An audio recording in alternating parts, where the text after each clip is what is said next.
So I'm a little late to making this video, and I'll explain why that's a good thing here in a second, but the last review video I made did pretty well, so I'm just gonna stick with that. This is gonna be my honest review of Grayzone Warfare up until this point. I've put 12 hours in with a few buddies, and I'm gonna tell you all the good, the bad, the things I want to see, and the things that need to probably be fixed. So if you like the video, please consider leaving it a like and also subscribing. That helps a ton, but without further ado, let's get into this.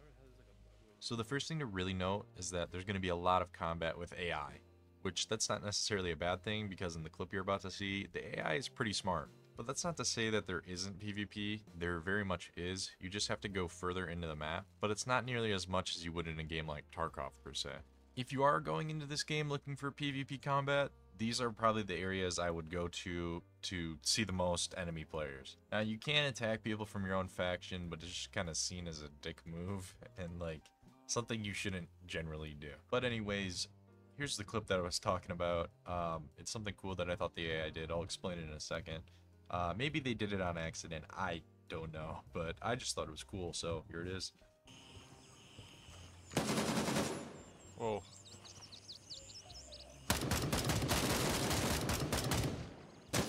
I died. Oh my lord.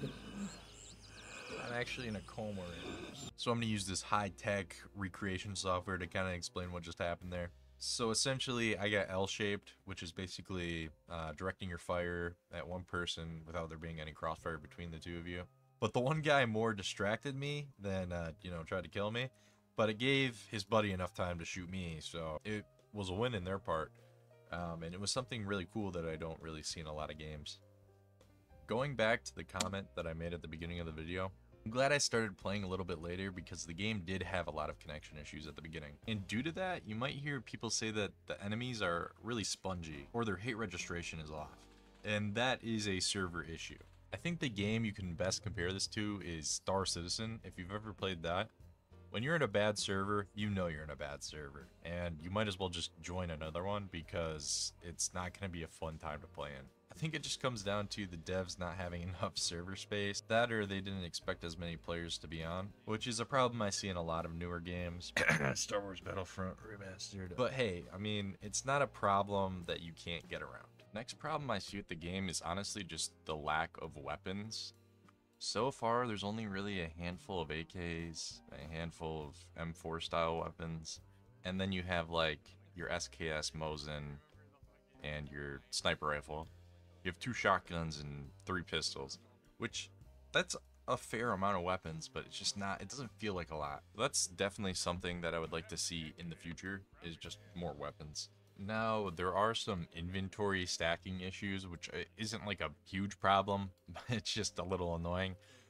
But there are some kind of, I don't know, I'll just show you this clip and I'll tell you afterwards.